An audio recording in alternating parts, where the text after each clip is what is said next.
Hi, I'm Greg. And I'm Leanne, Welcome to Empowered Now. where we save humanity One relationship at a time. We all struggle from time to time connecting with and understanding others and ourselves. So we hope to encourage you to live a more authentic and empowered life by sharing what we've learned as coaches and as individuals. Empowered Now is LGBTQ2IA, alternative lifestyle, poly, and kink friendly. Thanks for joining us And enjoy the show. Hello and welcome to episode 8 of Empowered Now, our podcast where we talk about all things related to relationships. Today, we're going to talk about relationship structures. And please correct me if I'm wrong, honey, but this is something that you came up with, right? This idea of you put together this wonderful sort of bubble diagram and all of that stuff. And you thought maybe this would be something that the people would want to hear about and talk about and stuff. So I'll just kind of turn it over to you and you can take her away for now. Okay. No pressure. I know, right? I feel really silly today for some reason. I didn't come up with relationship structures. They exist. And I came up with a nice little graphic, though, which I will share in the links below. And hopefully we will put up on the screen as well in post-production. Thank you, honey. That's beautiful. Yes. Why did it come up, though? Here is the thing. The reason why this is important to talk about is to recognize the variety, the diversity in relationship structures, right? And I think a lot of people are aware of certain types of relationships, but they mix them up or they consider them maybe to be not involving certain aspects of a relationship. So I just want to bring this to the table to discuss as a way of hopefully helping somebody find some clarity, right? Awesome. Well, I know when I saw the diagram that you put together, I found it super helpful. Like it totally made sense to me. It was like, yeah, Good. that makes sense. So, it's wonderful to be able to put this on the table, talk about it. Because I mean, you and I believe that language is very important in terms of, identifying things and how they fit into our lives and what we align with. And I think having the understanding, not necessarily the label, but at least the understanding of what we can align with, I think can have a huge impact on how we see the world and see ourselves in our relationships. Yeah, absolutely. Also, there's fluctuations, right? I mean, people Mhm. change and morph, and depending on the relationship that you're in, the structure might change, Mhm. or it might change within a particular relationship over time, Exactly. and that's For all sure. good. One of the things that I'd like to put out there, it's not on the chart though, What? You're going but off the chart? I know what's happening. We didn't So discuss this. sorry, I'm rogue. Yeah, you're going rogue. I'm going rogue. So one of the things that I wanted to sort of identify for myself is that I am ambiamorous, which means I can uh, feel comfortable being in a loving relationship in its various different structures. Mhm. Yeah. So kind of like being ambidextrous. Mhm. And so let's talk about the big umbrellas. The big umbrellas are, and language is shifting around these terms as Mhm. well. So let's acknowledge that there will Mhm. be some people that will say, I haven't heard that terminology before. Where did that come from? Well, there's some advances being made, right? So we like that about language, that it morphs Mhm. and is fluid and can grow with us. So the two big umbrellas are monogamy or monoamory. They're not the same thing, but for the purpose of the chart and the reduction of the number of bubbles, I put them together. And then on the other side, we have non-monogamy or non-monoamory. So those are the two big umbrellas. And then there's sort of, the subsets that Mhm. sit underneath them. And within, let's go over the monogamy, monoamory difference first. So monogamy is specific to being married, being We're committed. committed, right? Mhm. married or committed, right? Okay. Well, I mean, the literal definition of monogamy is about marriage initially, because the root word has to do with marriage. And so when we're talking about we're either monogamous or we're not monogamous, or we're monogamous or maybe we're polygamists, polygamy has the same suffix. And that is because it's about marriage. Polygamy is multiple marriages, Hmm. not to be confused with polyamory. So we'll get into that in a minute. But Right. so that's why monoamory is coming into vogue as a new term to address the difference there. Monogamy is about commitment and or marriage, and monoamory is about loving one person at a time. Hmm. So that love could be intimate, romantic, loving. It could be sexual, but monoamory doesn't necessarily have to be sexual. Same with monogamy. You can have a marriage that is not sexual and still be monogamous to that marriage, in that Hmm. marriage.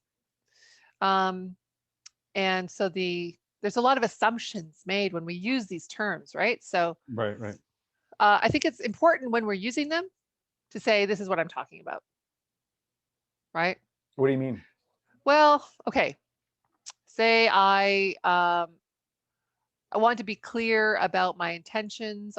With a new partner, and I say to them, I would like to be monogamous. In receiving that, they might think that means marriage, or they might think that only means sexually committed, Hmm. right? Intimately committed, right? Not just because Yeah, there's different ways to be intimately committed to somebody that don't involve intimately them committed. Yeah, sexually. Yeah. yeah. Okay. And so uh, there's a second, you know, part to that, right? Like, let's talk about what that entails then. Let's ask, what is monogamy To you, for you? what does it mean to Yeah, you? Right. yeah. Okay. We're sticklers for definitions, you and I, but Yeah, we are. definite they're only as useful as the context, right? And the Hmm. understanding. Right. Exactly. As soon as you use a word and somebody doesn't understand what you're talking about or what you meant by it, it doesn't It's matter anymore. Well, it does. I mean, it can, because then it's an opportunity to educate if that person's interested in seeing if that term or that word is going to align with them or not, right? Or to be educated. Right. I mean, like, and we'll get into this in a minute, but like, Hmm. we've talked about polyamory versus non-monogamy and stuff, and I know my language has shifted around that, um, Yeah, because I find myself more in alignment with one way of presenting it versus another, right. right? And so, I think that's really important, and I think I think to be able to distinguish that, is an important distinction. a Hmm. lot of a lot of dissing going on there, but you know what I mean. Like, Yes. it's important for me anyway. It's important to have that distinction. So there's marriage in common law. It's pretty self-explanatory. I mean, both people commit to a formally recognized personal exclusive partnership, as you've got it labeled here. This may or may not include loving romantic connections, and that's interesting too, because you can have marriages, or common law marriages, common law partnerships that don't involve being in love, Hmm. right? I mean, you can have that, and if that works for you, then that's great, right? And there's And lots then, of reasons why people might opt for that, right? To right, raise a family together, to share finances, resources, housing. right, Yeah. exactly, exactly. Um, and so then the other bubble that you have here is relationship orientation. An individual who identifies as monogamous or monoamorous, whether partnered or not. And that's really important, I think, is because it doesn't matter what your current life situation is, or what your current Hmm. relationship dynamic is. If you identify as monogamous or monoamorous, then that's how you Hmm. identify. That's who you Yeah. are. That's what that's what aligns with you. You're more Yeah. comfortable having one-on-one, intimate relationships, loving sexual relationships, one at a time. You could be a I think serial I was monogamist. gonna say, you could be a serial monogamist or a serial dater, and you're going from, you're engaging and connecting with one person at a time until that relationship runs its course, and then you start investigating what would be next for you. right? So I think that's really important to understand. And again, just to reiterate, these things are shifting and changing constantly, right? Yep. So Yep. what you are today might not be what you are tomorrow. And that's kind Right. of the beauty of the human existence, I think, personally. So yeah, so those are Yeah. the types of monogamy slash monoamory. And I actually like the term monoamory, even though it's a bit of a mouthful to say. It helps if you say monoamory. Monoamory. Well, that's a tomato thing, right? That's Is my it? American accent coming into play, I Is think. it though? It is. I'm It pretty is. It is. sure. Okay. If you think of the, word amore, which means love, which is the Latin root, Yeah, yeah, yeah. ah is the, yeah, I'm just saying. We're gonna do this now, are we? Right here. Duke it out. Yeah, that's right. That's right. Remember, 1, 2, right? Anyway, for the people listening that can't see, I just punched the screen twice. Anyway, Yeah, we were boxing this morning. yeah, That's we were doing some where that boxing this morning. came from. All right. So under the non-monogamy or non-monoamory umbrella, Mhm. we have varying types of relationships. There's quite an extensive array of how that can look and how that can be designed for people. So we're not going to get into a lot of detail on sort of the number of people involved, et cetera, et cetera. It's just going to be, we know that this is the practice of engaging with more than one person at a time in an intimate, sexual, loving, or romantic way, right? And so Mhm. when you're talking about non-monoamory, we're generally talking about more than one partner that you're engaging with on an intimate, loving level. What Right. that love looks like to you is up to you, right? And I think it's also important to note that it doesn't necessarily have to involve the traditional romantic concept of love.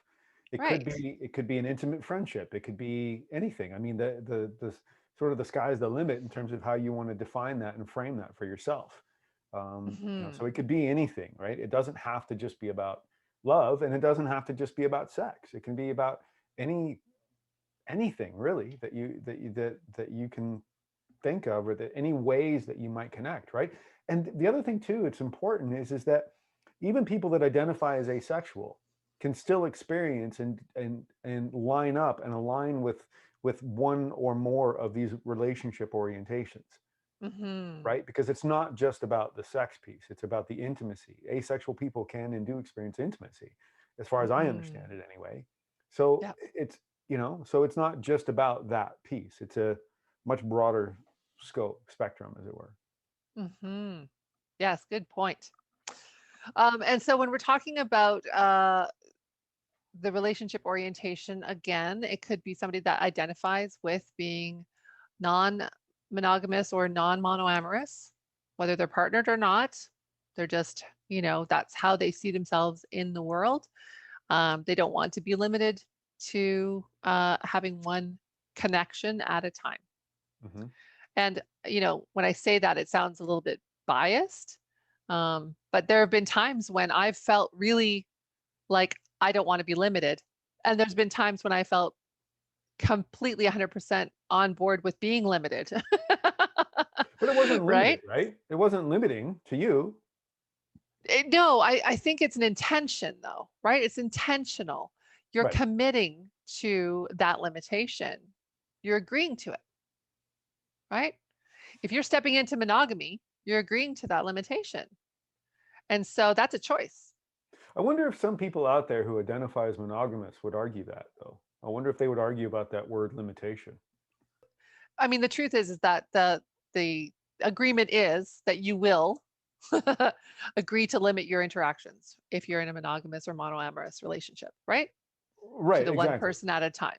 Yep, yep. And so that's the agreement. Um, is it limiting?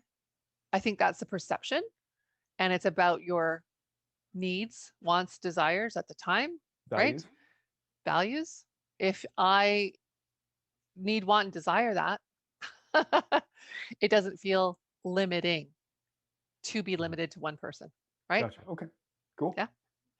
Yeah, there's a negative connotation around that word, limiting. Yeah, that's what comes up for me when I hear it. Yeah. So, Thank you for I, I bringing think that I up. think that's my bias speaking. So for sure, Oh, you have a bias. I'm just I have kidding. Of many course of you do. them. Okay, so under this umbrella, you can have I'll go to polyamory next, Okay. which is the practice of being intimate, loving, romantic with more than one person, and may or may not include commitment to more than one person, one or more partners at a time. Hmm. So you could have what's called polyfidelity, which means that you and your partner or partners, depending on who you've committed to, are in a committed relationship. Does that make sense? It does to me. Yeah. Does that make sense to you all?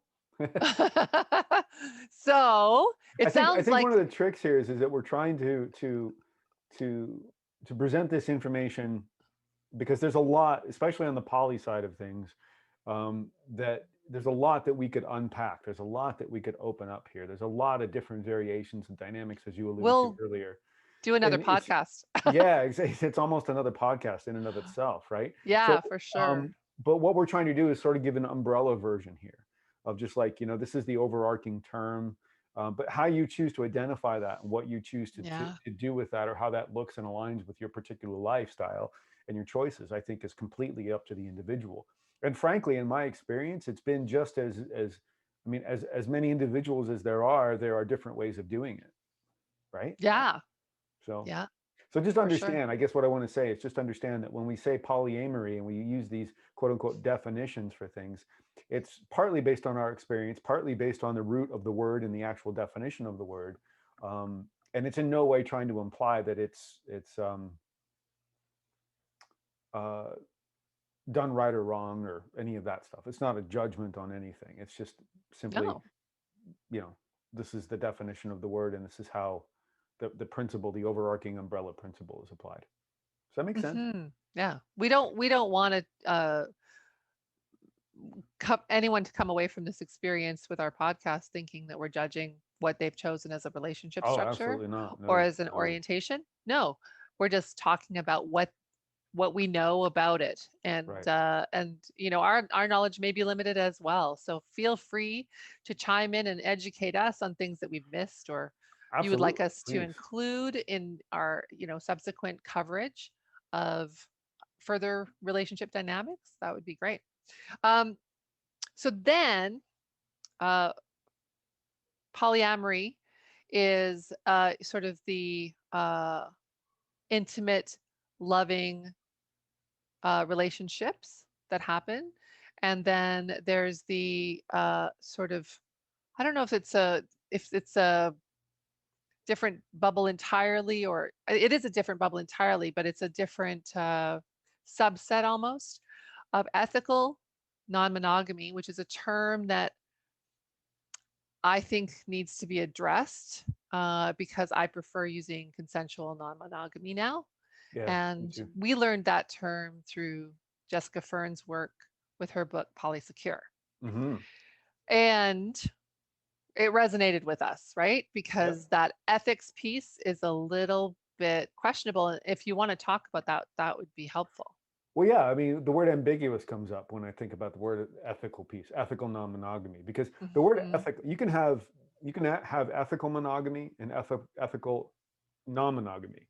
You can have mhm, non-ethical non-monogamy and non-ethical monogamy.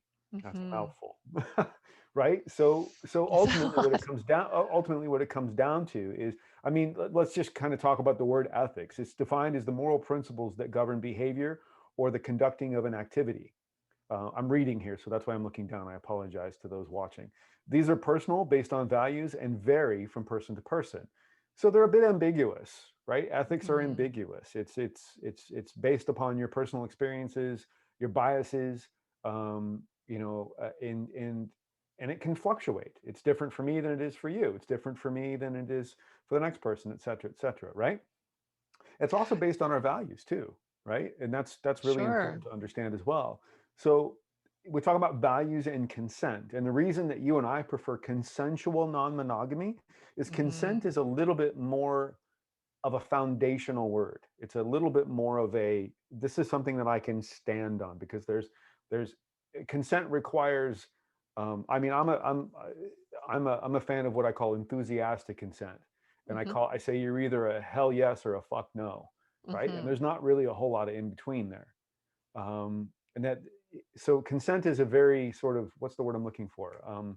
It's a it's something that you can grab onto, you hold It's on to. clearer. It's It's clear. clearer. Thank you. Yeah, Yeah. there's a lot of clarity around consent, and it removes the ambiguity that might be involved in ethics, right? Because what I think is ethical, like I said before, and what somebody else thinks is ethical, it might not line up. But consent is consent. You're either, you're either in or Yeah. you're not, right? And so Yeah. And an example, sorry, go ahead.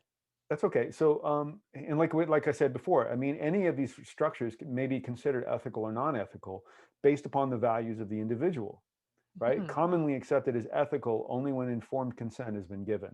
So that's why you and I prefer the term consensual non-monogamy, right? Exactly.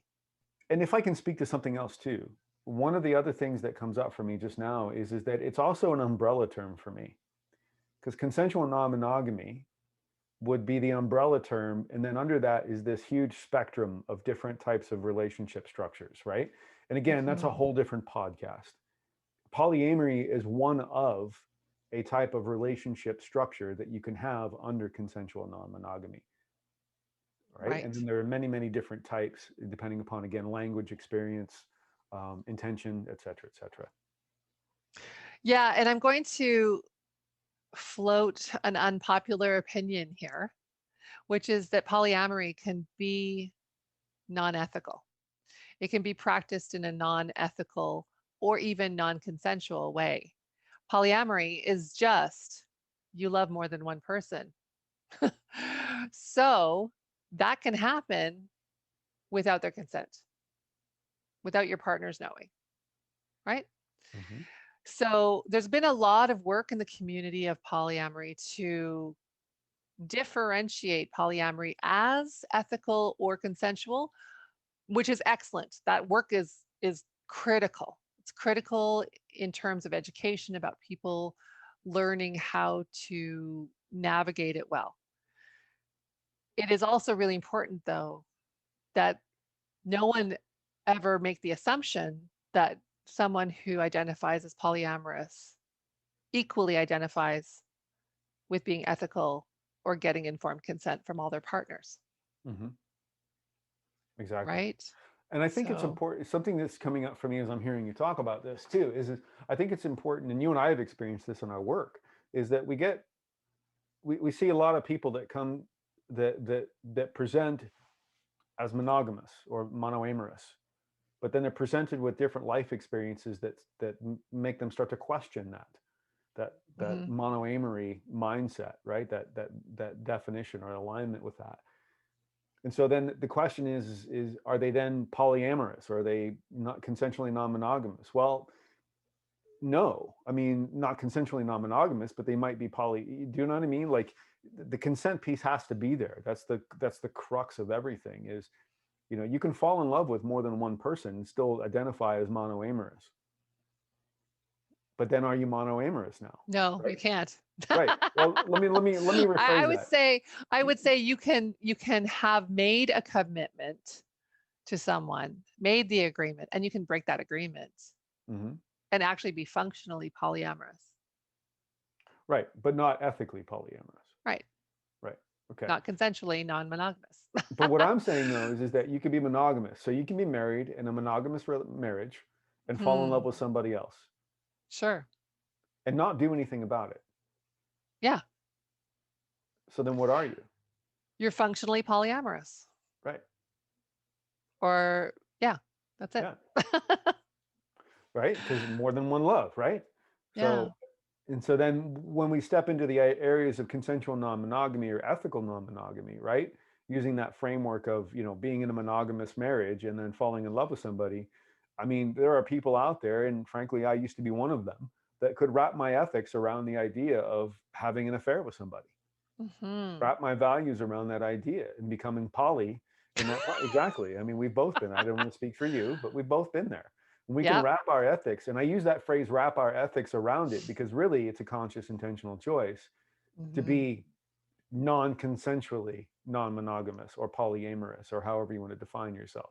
But you're Hmm. not getting the consent of all parties involved at that point.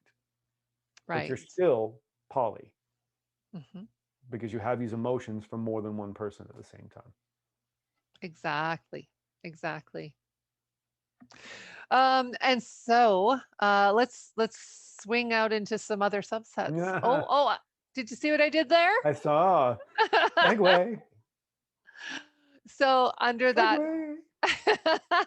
under the consensually non-monogamous umbrella, is the swinging community, the open community, the friends with benefits I hate that term. community. I know you prefer intimate friendships, which I really like. So let's start using that term and see if it catches on. Yeah, people. Maybe I could. Okay. Maybe I should explain why I prefer it. Yeah, absolutely. Can I Please. do that now, or do you want me to wait? Let me just talk about swinging and being open and the Okay. differences, if that's okay. Yeah, absolutely. So I'll admit that my swinging information is limited to the friends that I have that are in the swinging community or have been. So feel free to help me out.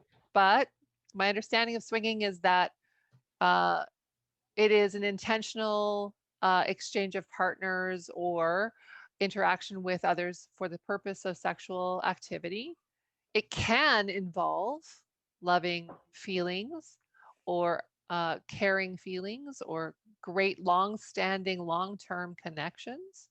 I But I yeah, just learned actually. I just learned this term called progressive swinging. Have you heard this yet? no, tell So me. progressive swingers are those people that want that sort of emotional, some other kind of a connection aside from just a sexual one with their Oh, great. partners. So and again, just learned it. So please, if anybody, if I got it wrong, please let us know. that, but I think I believe, at least my understanding of it from the person I learned the term from, is that there needs to be some other like emotional attachment or some level of not necessarily emotional, but like Friendship? friendship, something there that's more Yeah, than just meeting at a club and having sex right, or at a right, party and having sex, right? So right, right. so it's called Um, progressive swinging. yeah, and I think since, swinging kind of, I mean, it's none of these relationship structures are news. They've been around a long time.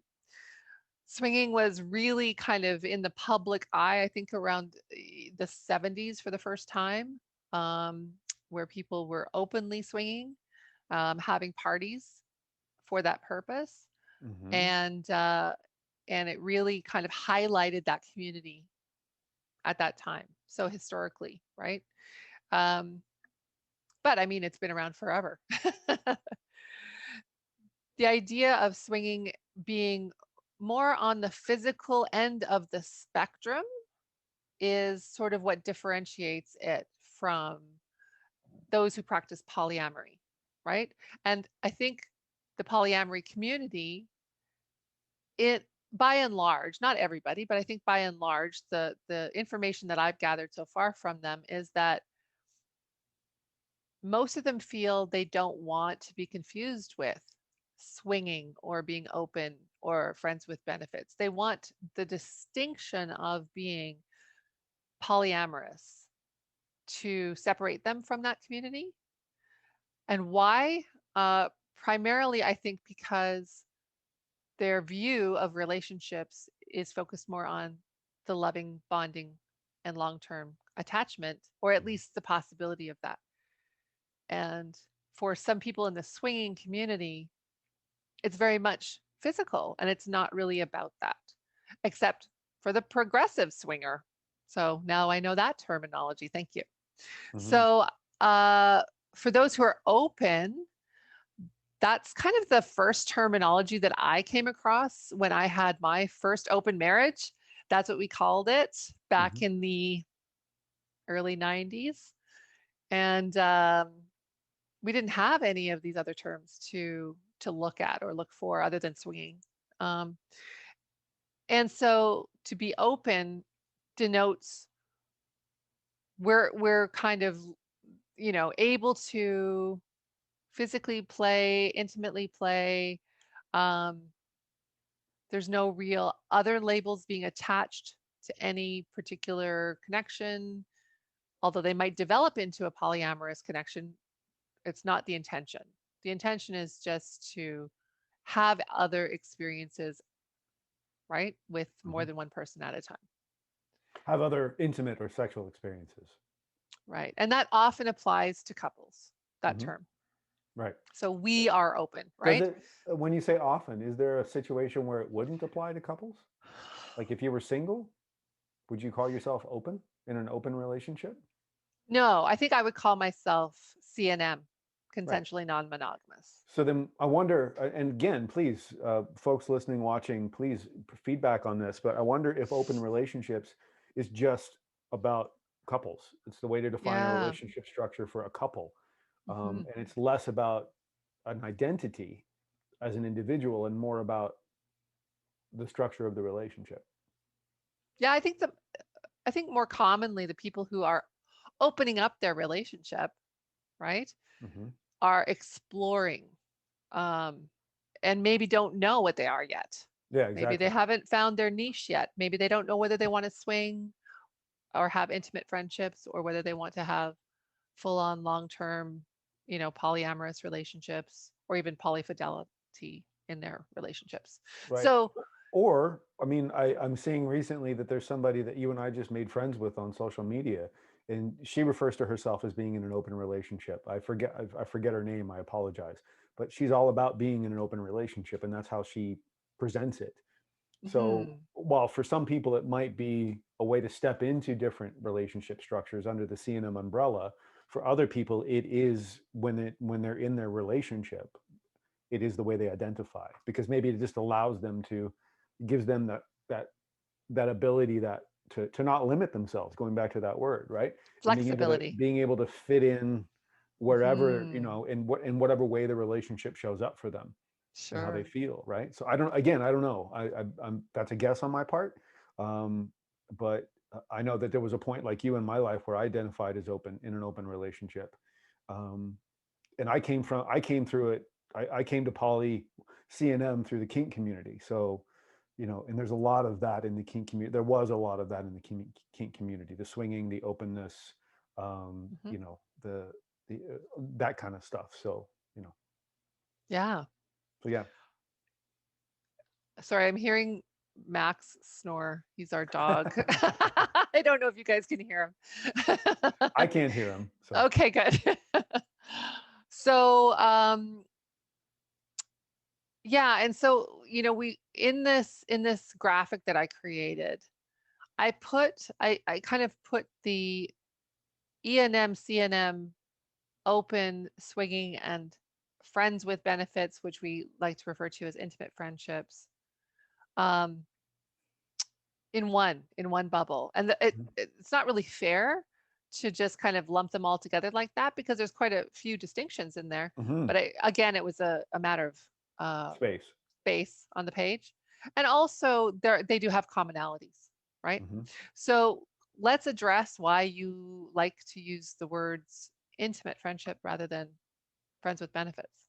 Sure, thanks. So, like everybody, I mean, I had been using the term friends with benefits since I first heard it. But then one day, I don't know, it occurred to me, I'm like, every friendship has benefits. Or else, why would you Hmm. be in the friendship? So the implication that a friends with benefits, right? Because we all do the friends with benefits thing with our fingers and quotes or whatever, or at least I do anyway. The implication there is that these benefits, these sexual benefits, that are implied, are somehow more important or have more impact on the relationship than a non-sexual or non-intimate friendship would have. Mm. And Well, and remember, intimacy can be non-sexual. So, exactly. So when somebody says that, yes, I'm looking for a friends with benefits, I'm like, okay, great. Well, let's be friends because I have a ton of benefits I can bring to the table for you.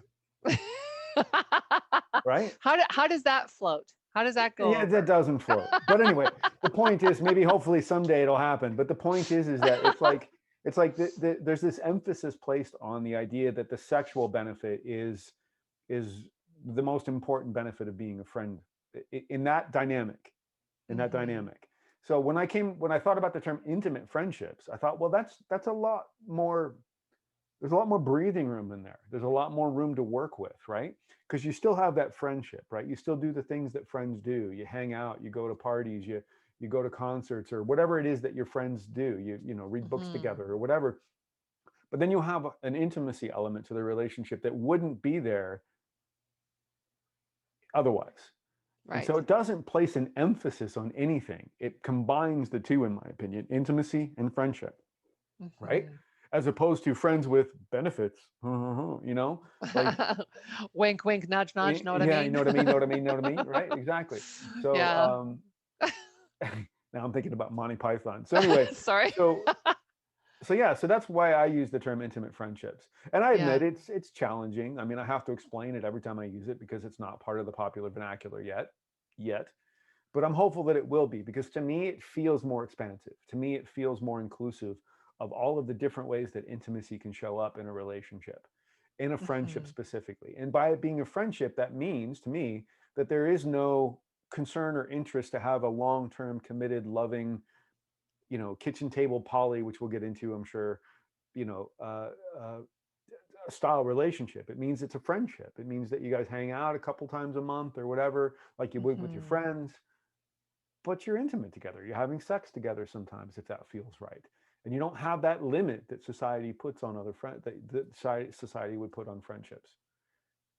Right. Right. And it's also important to distinguish that this isn't, I mean, obviously, well, not obviously, but I identify as pansexual. So it doesn't matter what the sex or the gender of the person that I'm in this friendship with is.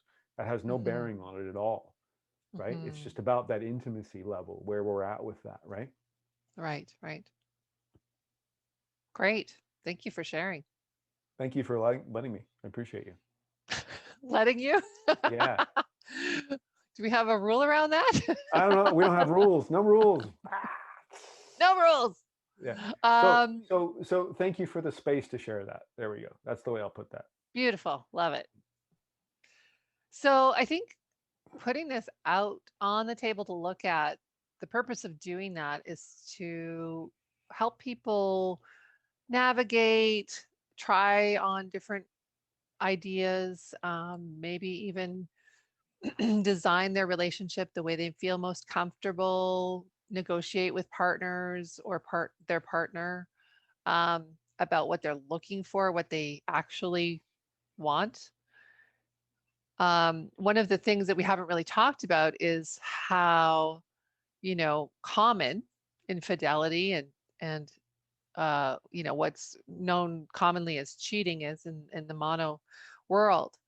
And so one of the things I think that we need to as a society recognize is that it's challenging to maintain that level of commitment for over decades, and that maybe there's some unrealistic expectations that we have as a modern society attached to monogamy in particular, because a lot of the initial ideas around marriage were about sharing resources, making alliances, trading women, um, Taxes, taxes, tax base, property sharing, um, census. census. Not about, it was a lot more related to, what are your foundational needs and are they being met? And if not, how do we get them met?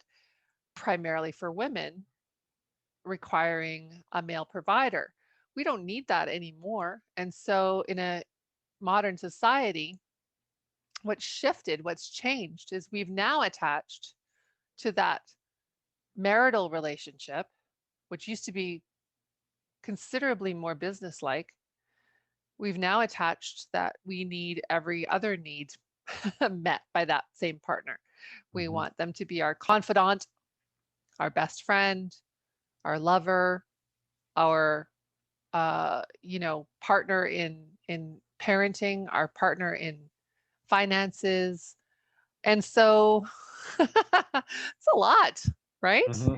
I think that's one of the reasons, for me anyway, that I've shifted away from that into a more poly or CNM approach to relationships, because I've found that over the course of, you know, years being married, that that commitment is very hard to maintain. Not only for me, but for my partner as well. And so if it is difficult for you, then it's possible to redesign your relationship and maybe look at some alternatives. Mhm. Hmm. Thank you for sharing that. That's beautiful. I appreciate that perspective for sure. You and I obviously share a similar perspective. Hmm. Well, I won't say obviously, but you and I share a similar perspective in that for me, I identify as more consensually non-monogamous, not more, I identify as consensually non-monogamous. Hmm. And I have for the past 15 years off and on. Um, and, you know, since stepping into a conscious consensually non-monogamous relationship with you, um, it's been, I mean, it's even that, even in that year and a half time frame that you and I have been consensually non-monogamous, it's been, or however long it's been, I don't know if it's been a year and a half, but whatever. It has. Okay. You're right. It's been a very, very conscious shifting and changing and morphing, and we start out one way and then we end up another way, and it's that's the beauty of all of this. And that's also the beauty, I want to say that I think it's important to acknowledge that monogamy does work for some people. It Oh, absolutely sure. does. Yes, 100%. absolutely.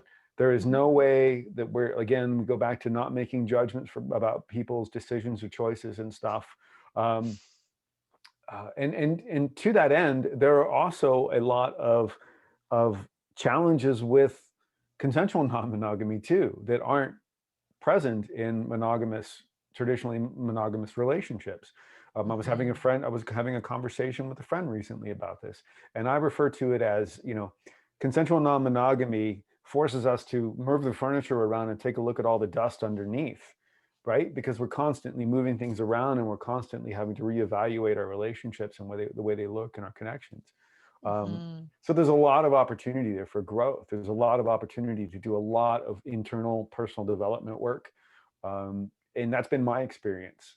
Um, but again, I want to reiterate that we don't consider monogamy or monoamorous relationships to be defective or bad or the wrong No. choice or anything else like that. It's whatever works for you.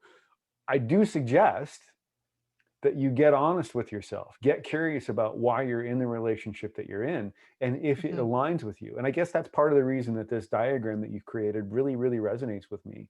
And one of the reasons I wanted to do this was because I want people to know that there are fucking options out there, that you're not stuck. You're Hmm. not stuck as poly, you're not stuck as mono. You're Hmm. not stuck as, if you don't feel like you're polyamorous, which personally, I don't necessarily feel like I'm polyamorous all the time. Like, it's Hmm. dependent upon the person that I'm with and I'm engaged with, Right. right? Yep. So it's Absolutely. dependent upon the relationship. And that's okay for me. I never Yeah. identified with monogamous. I tried to, and frankly, I was shit at it. I was horrible at it. I couldn't do it. And I did it in a very unethical, non-consensual way for a very long time. Hmm. And I feel like once I came across this language and this understanding, this whole world just opened up to me. And I guess maybe my hope is that if you're in that, whatever side of the spectrum you're on, whether it doesn't matter where you're at, anywhere, if you're in there, just know that you have options and you have choices. Hmm. You're not limited to whatever your programming has told you. You're not limited to the beliefs that you've developed or the values that you have.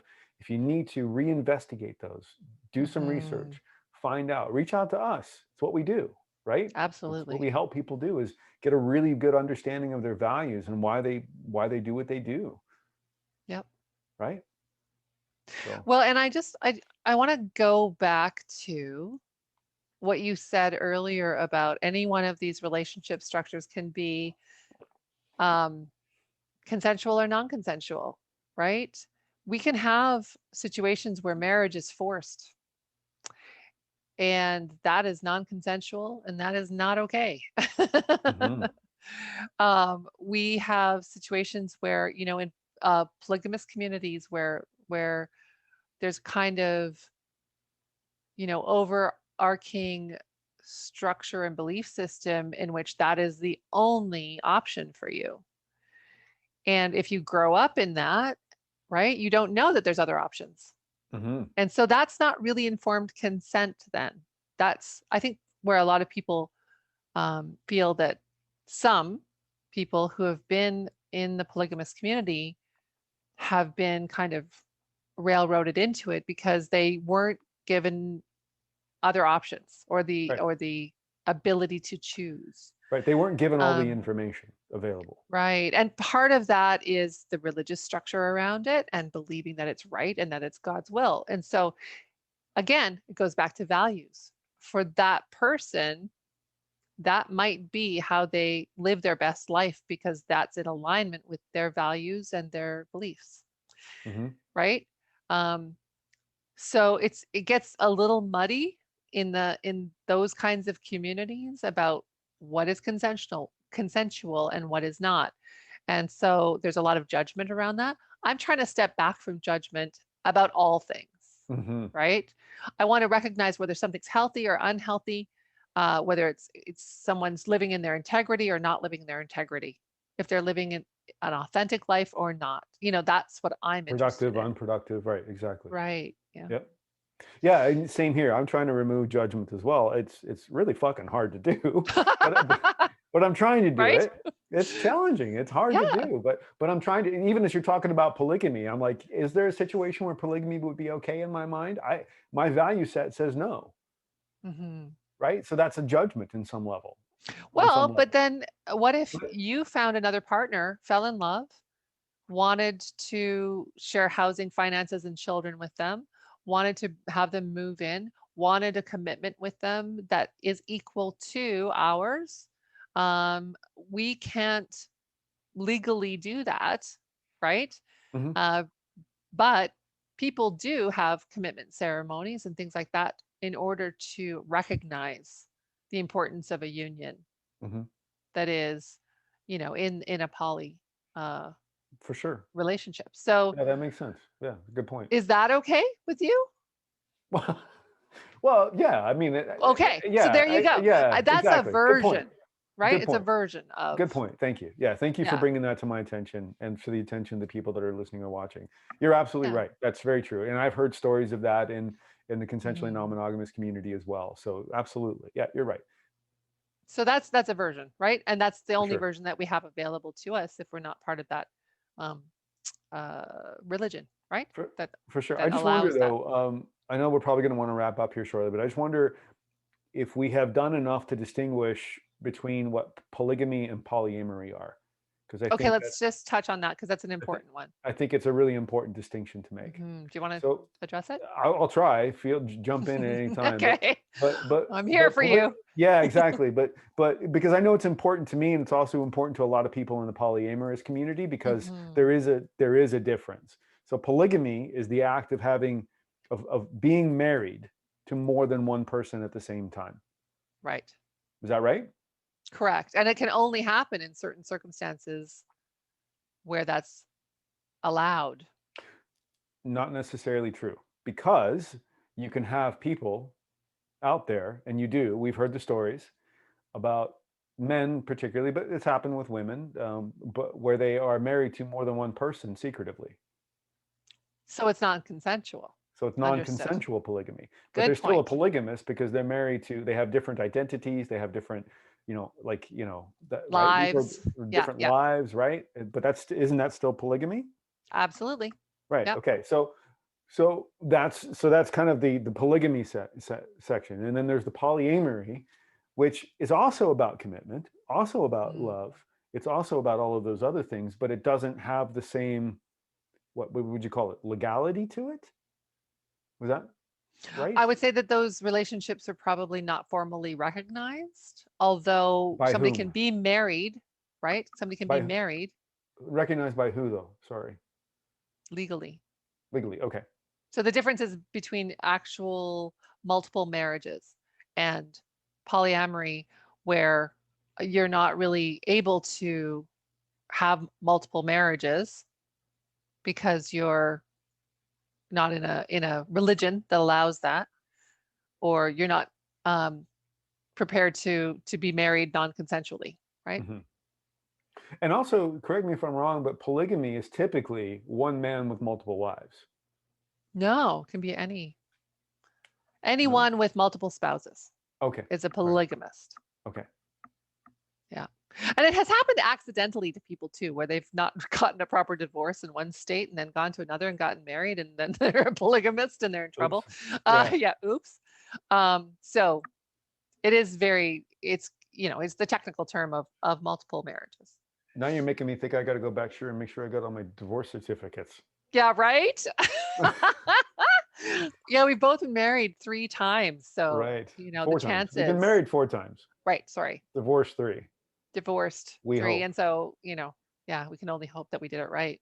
Right, exactly. Anyway, yeah, so I think, and again, please, if there's anybody out there that practices polygamy, if there's anybody out there that practices polyamory and they want to get involved in the conversations, feel free to. Like, we would love to hear Sure. from you.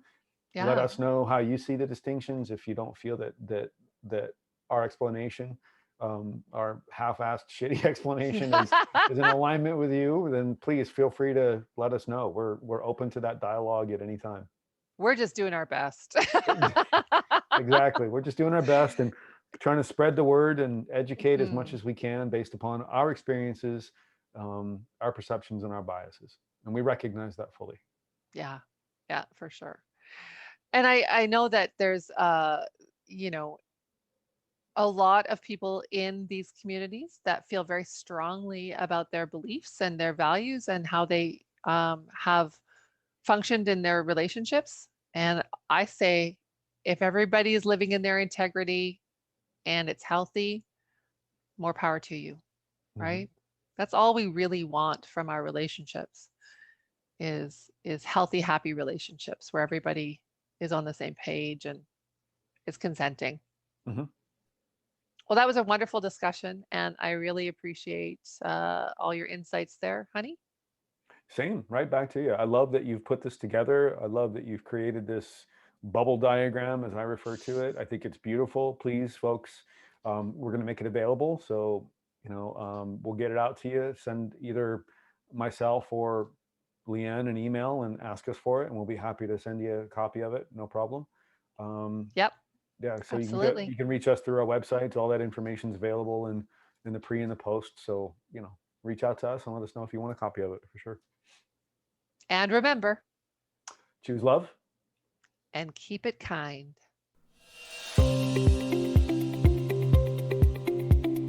We'd love to hear your comments, questions, or topic suggestions. And remember to subscribe. And you're invited to join our Facebook group, Empowered Now Relationship Support and Advice for All. You can reach out to us on our websites at gregmillion.com and leannemillion.com, or follow us on Instagram at gregmillion.lifecoach and at Leanne Million.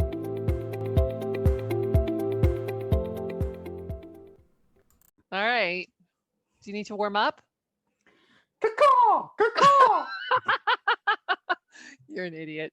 I'm good. No, I love you. You're not an idiot. You're fantastic. What is happening with my chair?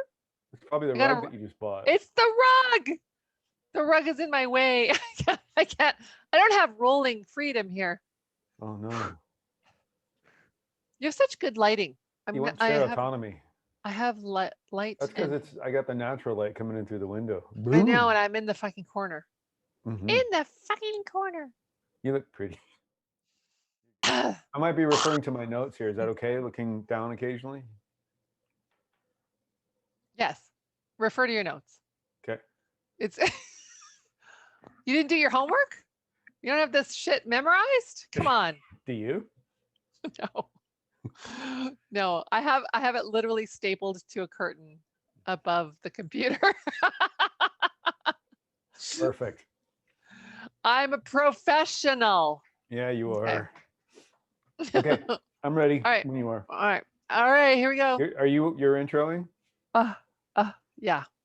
Or do you want to? I can. I don't say welcome, right? Yeah. Don't say thanks for being here. Right. Just say welcome. Yeah. To episode 8. Welcome. Relationship structures. Okay. I'll do it. Yeah? Yep. You're going to do it? I'll do it. All right. Can't wait. It'll be fun for you. Yeah. What episode is it? 8. And what's it called? Relationship structures. Okay, just checking. Got it. I love you. Okay, here we go. 5, 4, 3, 2.